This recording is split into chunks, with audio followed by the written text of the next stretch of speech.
Hey everyone, Steve Adubato. This is Lessons in Leadership with my colleague, Mary again. But by popular demand, she's back. Let me introduce her. She is Dr.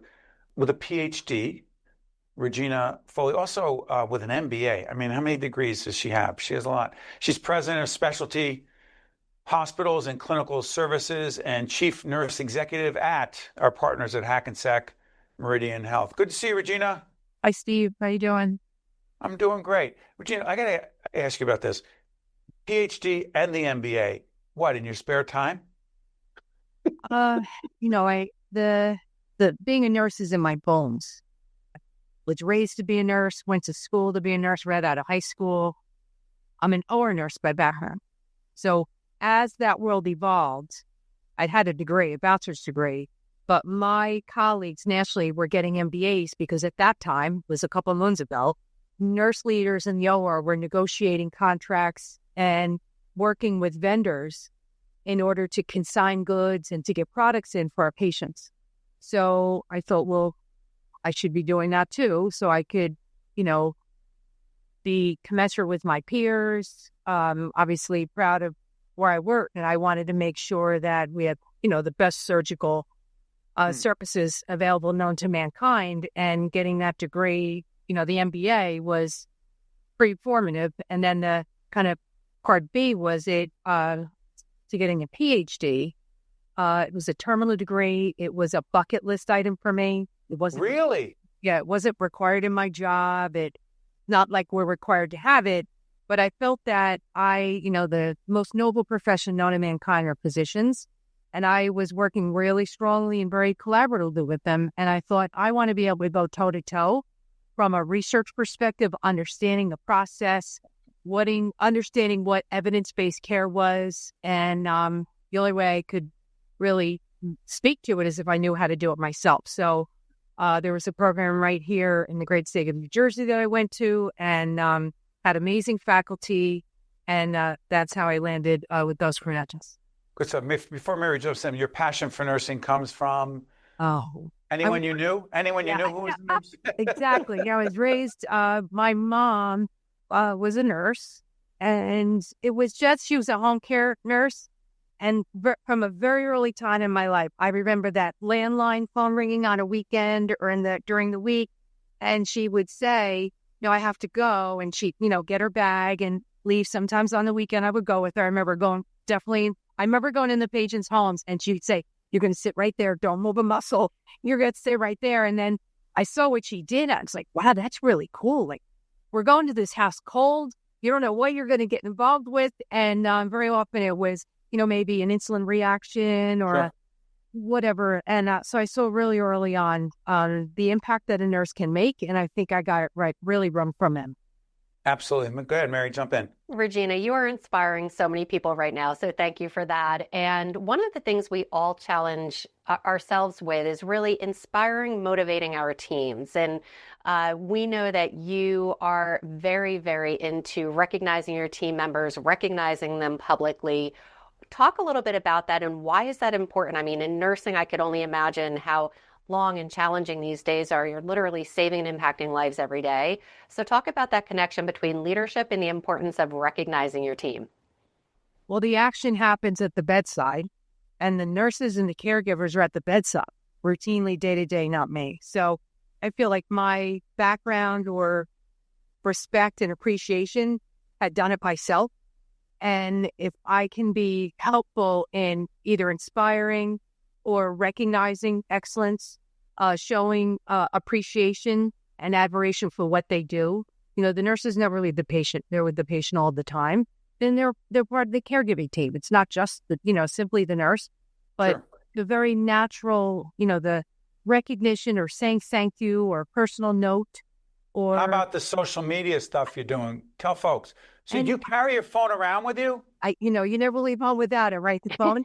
And although I'm not a photographer, I'm not a communications czar like both of you. When I would I go to all of our hospitals. And honestly, there's greatness. There is truly greatness happening at the bedside. And I really wanted a way, not that I thought about it from a student perspective. It was, I personally have pride. I have pride and respect for the caregivers, So it's very natural. So I'll go to a unit, I'll go to our hospitals, and now it's kind of taken on because I leverage it's a professional platform called LinkedIn. And yeah, I guess you would say I'm in these selfies, but the team members, the nurses, the caregivers themselves, they want to be in these pictures because they know and they feel the authenticness of the appreciation. That's right. And admiration. We're just leveraging a picture with it. But then I'll post and I write them all, I post my own, I own the typos, I own the grammar issues and maybe the emojis here and there. But, the team members seem to appreciate and respect it. And it's just another way of saying thank you and that you're valued and you're heard. And along those lines, I'm curious about this. And you and I were talking, to disclose, I've done a tremendous amount of coaching, leadership and communication coaching at HMH for years, a physician leadership academy I coach in, and top level professionals like Regina. And she's a sponge. She's always looking to learn and get better. But along those lines, I'm curious about something about learning about leadership, right?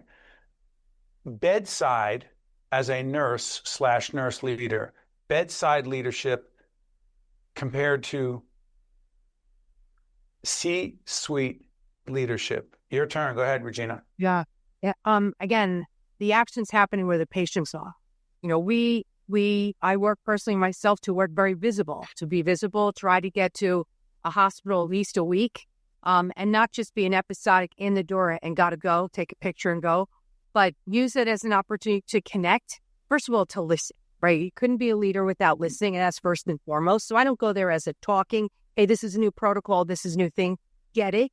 It's very much what's going on, what are your pressure points, what's not going well today. Hey, we launched this new technology. Is it working? Honestly, I really need feedback. Like I need real, raw feedback. The only way that happens if you go to the environment that clinician is in, because it's implicit safe. I'm in their environment, in their house, and I'm asking questions of what's going well, how could we do better?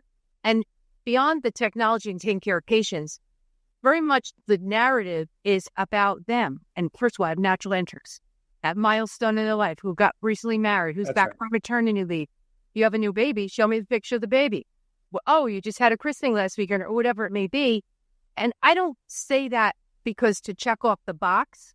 It's very natural. I literally care about the 8,800 nurses that are in the organization and the 7,000 doctors and the 32 other thousand team members here that it's just a way of being an active and a good listener, that you're there to get their feedback. Real quick, Mary, got about a minute left. Mary, I'm going to get a yes or no from you. Regina talks about tremendous empathy and caring. From a leadership perspective, as a leadership tool, do you think, Mary, you can teach empathy and caring as a leadership trait, or you have it or you don't? No, I think everything is teachable. And Steve, once again, you and I share a brain, because I was going to pivot, because as you're talking about all of these qualities, Regina, empathy was coming into my mind. We've all been patients. We have all been on the receiving end of nursing care and of physician care. Talk about empathy, and does that help each and every nurse leader, if you will, that to really understand, hey, how would I want to be treated? And that's where that empathy comes in, because I do believe, Steve, that it can be taught and learned. Got about a minute left. Go ahead. It never leaves the nurse's mind.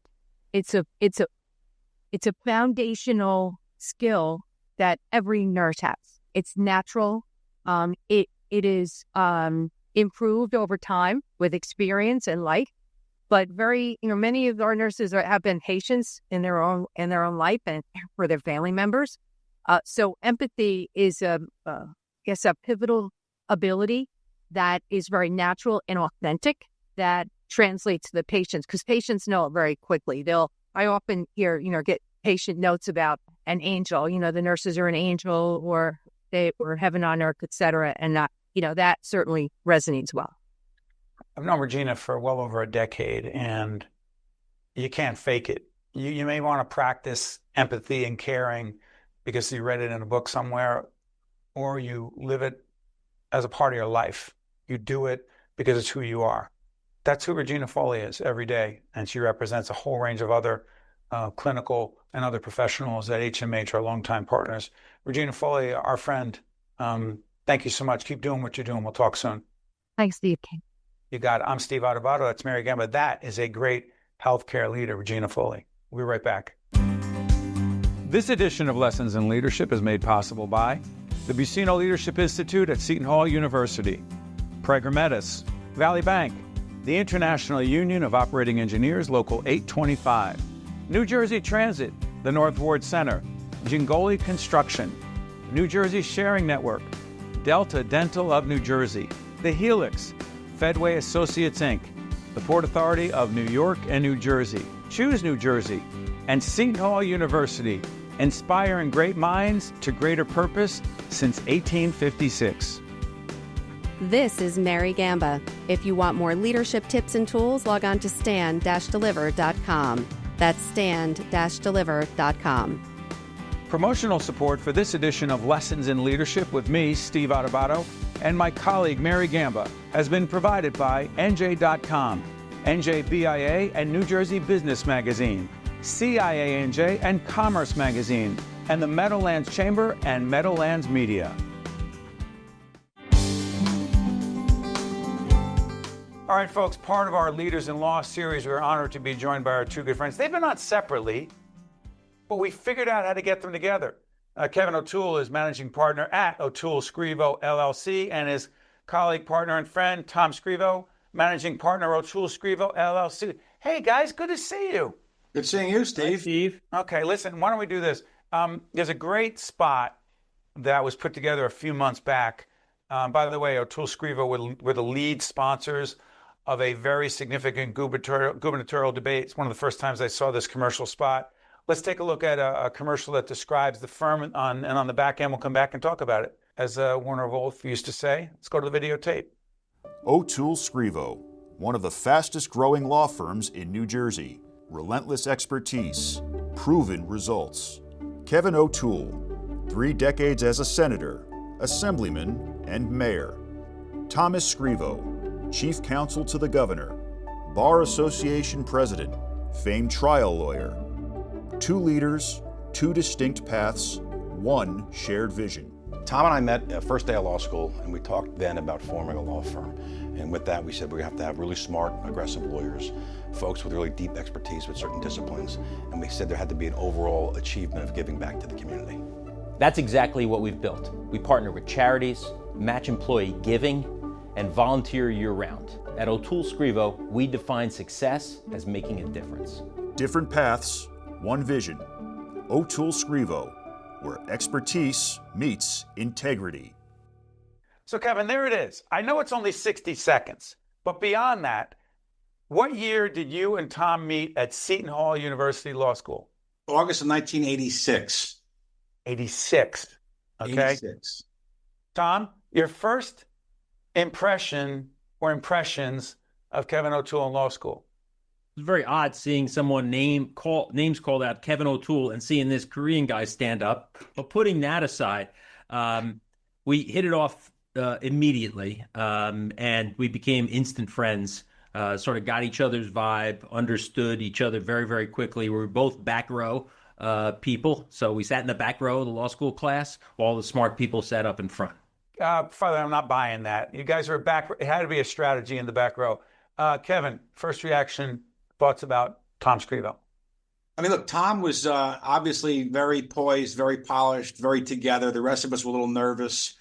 We sat next to each other. I found that he was from North Qual while I was from Cedar Grove.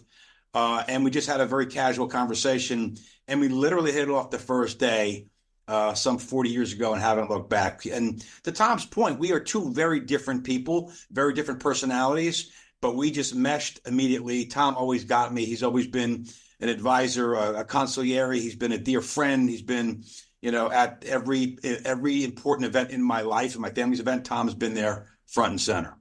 It's interesting, Tom. Kevin mentions the term consigliere. You would in no way, that wouldn't be connected, because I don't know if Kevin's ever seen The Godfather. Probably not. Is that a movie? Okay, Scrivo, hold on one second. Over and under, conservative number of times Kevin O'Toole, talking about leadership and life, has made some reference to The Godfather. Over and under in 40 years. 5,000. Okay. Close. Close. Okay. Here's the serious question, Tom. When you went out and did your own thing, and by way of background, chief counsel to Governor Christie, other law firms, did a whole bunch of other things. Kevin is also, and by the way, check out our interviews with Kevin as the chairman of the Port Authority of New York and New Jersey, former member of the state legislature, the state Senate seal I see behind you. Kevin, I was never able to get to the Senate from the lower house in the state assembly. You understand why. You got to win a second race to get that, but let's not talk about that. Back to leaders in law. Go your own way. Tom, in the back of your mind, did you always think, I'm going to get together with O'Toole and we're going to start a law firm? I wouldn't say it's in the back of the mind. I'd say it's probably in the front of mind. I mean, we talked about it from very early on, doing our own thing. Again, as you said, Steve, we were on parallel paths, but we were never separated on those paths. I don't think there's been, a handful of days that have gone by in those 40 years that Kevin and I haven't spoken. So we were, each other's consigliere. Kevin calls me consigliere, but there's no person who frankly gives more counsel, guidance to me and to others every day than Kevin. So we were each other's consiglieres for all these years, and we definitely thought about doing something together down the road when the time was right, and about 9 years ago, the time was right. Kevin, how would you describe I'm big on the term culture, leadership culture, and I know the firm is involved in a lot of philanthropy. You're big supporters also of our State of Affairs public policy program on public broadcasting, but you support a lot of not-for-profit initiatives, charitable initiatives, a lot of volunteering. Describe the leadership culture, Kevin, of O'Toole Scrivo. Well, it's twofold. I mean, I think Tom has brought such a dignified and magnificent expectation of excellence in terms of the law. He's a perfectionist in many ways, and he drives us to another level of being the best at what we are. And over the years, Tom and I, since law school, have always been involved in charitable events. I mean, we did the first one, muscular dystrophy, I remember, in the winter of 1986. And every year since, we've done toy drives for University Hospital. We've done all kinds of fundraisers. And then we got together, we brought it to a whole nother level, have had national campaigns for food banks, hospitals, cancer research. And I kind of feel that as we arrive at a certain point in our lives, you have an obligation, moral, social, economic, to do really well, not only by the folks who you are managing, but also with the society and community you live within. And that gives me a great joy, really does. Following up on that, Tom, what message do you believe that sends? I'm big on the idea of mentoring, developing because you guys graduated in 86. So think about this, 40 years ago, right? This series called Leaders in Law. Teaching, coaching, mentoring, you guys coming out of law school, right? Versus teaching, coaching, and mentoring younger legal professionals in 2026 and beyond.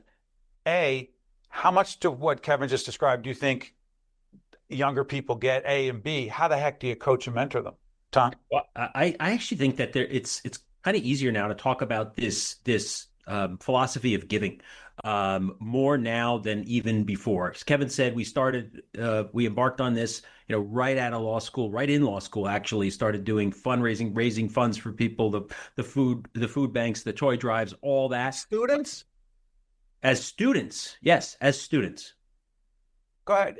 So you decided to start doing it then. Go ahead. Pick up. Sorry for interrupting, Tom. Pick up your point. No, we did it as students because there's always situations in life that are brought to us, whether through its familiar relationships or other people we have come across, where we have, encountered, people who are in need, and we've answered that need. So we started that in law school. To be able to do it now, frankly, is much more rewarding because we do it on another level, as Kevin said. But we kind of think that there is more of an awareness now among those who are graduating than there was back when we were graduating. So we often find people who are attracted to our law firm, young, talented, smart lawyers to be, who come to us because of our giving and because of the philanthropy that we are engaged in. Many times we're interviewing candidates here, and we talk mostly about the giving and the social awareness projects that we are involved in. So it's a very, very, I don't know what the answer is and why, but it's very much on top of mind for this younger generation. So how about this? By the way, we'll put up the law firm, the website for the law firm, find out more about O'Toole Scrivo. I'm curious about this, Kevin. Tom talks about giving. I'm going to switch gears. Giving honest, constructive, hard to hear feedback. I've had this conversation with you and a one-on-one and with Tom as well. But now that I have you together, I'm going to put it out there. Both of you knew my dad very well. Kevin knew him really well. And my dad was big on giving, did we call it feedback, Kevin? No, listen, your father, who was one of my mentors and probably was most instructive in my political life, and he was really a tough person, as you well know. He gave you very honest, in your face, and some would say, I wouldn't say rude, but in your face, a criticism, and made you a better person. He had a certain demand. You go there early, you deliver the suicide numbers, all of those things. He demanded excellence from everybody, including himself. And I got to tell you, he made me the elected official, the politician that I was. He drove me to a whole different level. But see, here's where I'm going with that. I get it too. And I was on the other end. And I'm not going to make it about my dad. By the way, check out our series, Remember Them. There's a half-hour feature we did on my dad and his legacy, and it really made a difference. But Tom and Kevin, here's my thing. So I grew up with that. Kevin, you saw it. Tom, you've had tough feedback too. And my father gave new meaning to tough feedback. Here's the thing I'm trying to get to. Younger lawyers coming in. How the heck do you give honest, constructive, hard to hear feedback? And I'm not talking about the kind of, my dad would often use profanity in your face. I mean, yeah, Tom, you're smiling because you know what I'm talking about. Tom, how the heck do you give honest, constructive, hard to hear feedback to younger lawyers coming in who aren't used to hearing it? Well, I think you do. First, I think you do a disservice to younger lawyers if you're not honest with respect to feedback. I think you're only prolonging problems for them in the long term, and you're not allowing them to develop in the way that they should. So, number one, you have to be honest. Number two, the approach may not be exactly the same as it was 40, 50, 60 years ago in terms of language approach and everything else. It doesn't mean you're not direct, honest, forthright, and constructive in that criticism. You're not raising your voice, but you're also not sugarcoating it. And so the feedback that we give is direct, and frankly, it's welcomed by people. So, might the approach be a little bit softer? Yes, but the message is the same. Kevin, do you tweak your feedback depending upon certain variables with your audience? Yeah. Listen, rule number one in life, know your audience. So, look, the hardest lesson you got to learn in life is you have to see yourself how others see you. It's like one of the tenets in Qigong. You have to see how others see you. So what we try to do is bring in some of these, the proteges and the folks we're mentoring and say, here's how you are being perceived. And you don't necessarily say it from your voice, but from the vantage point of others, so it's not as being as critical. So you got to kind of message it a little bit so they're not being insulted or having their, being offended, but just kind of give them examples of how they're being seen. And once you give them that visual, that setup, they look at themselves totally differently. They said, I didn't know that. I wasn't aware. Here's what was said. Here's the response. Here's the lateness, whatever that is. Have them see through the eyes of others, and maybe it's not even your eyes, and they take that in a much more positive, reinforced way. Well, let me ask you this. My colleague, Mary Gamba, who co-anchors the program with me, both of you know well, we give each other honest, constructive, hard-to-hear feedback, and it doesn't always go right exactly the way we want it. What about you guys? Giving each other feedback, Tom? Look, we don't agree on everything. We don't agree on everything. That's, but we have those discussions between ourselves. We never leave anything unsaid. We make decisions and we move on, and we make decisions very quickly. Kevin's taught me that very well. A decision that is not made is in itself a decision, which means that it just prolongs something. So we make decisions very quickly. We set our two positions out. If they are different, most of the time they're not. I could say 95% of the time they're not different. But if they are, we discuss it, we agree, we move on. But Steve, to that point, Steve. So, if we get in a room and I'm more emotional, I'll jump out and say, just have 1,000 ideas. What Tom manages to do is say, well, that's an interesting way. And he'll try to pull me in a direction that's probably more, moderated, or it's a little calmer. And sometimes he'll just say you're crazy, and which is all right. I'll accept that. But we literally on 95, 96%, we are on the same page of getting things done efficiently, effectively, professionally. But sometimes I got to be throttled back a little bit. Last word on this. The word trust, trusting each other. Most important relationship trait between the two of you, Tom? Trust. 1 through 5. Kevin, trust. Not even close. I mean, not even close. Like I said, Tom, I trust him with my life, my kids, my whatever it is. He's there. I mean, you can't do it better than that. That's leadership, that's partnership, and it's rare. To Tom and to Kevin and the firm and other great folks at O'Toole Scrivo. Hey, thank you guys for not just joining us. Thanks, Steve. Thanks, Mary. Yeah, and by the way, Mary, whom I trust with my life as well, will be back in the last 2 minutes to give some commentary on the O'Toole Scrivo experience. Stay with us. We'll be right back. This is Mary Gamba. If you want more leadership tips and tools, log on to stand-deliver.com.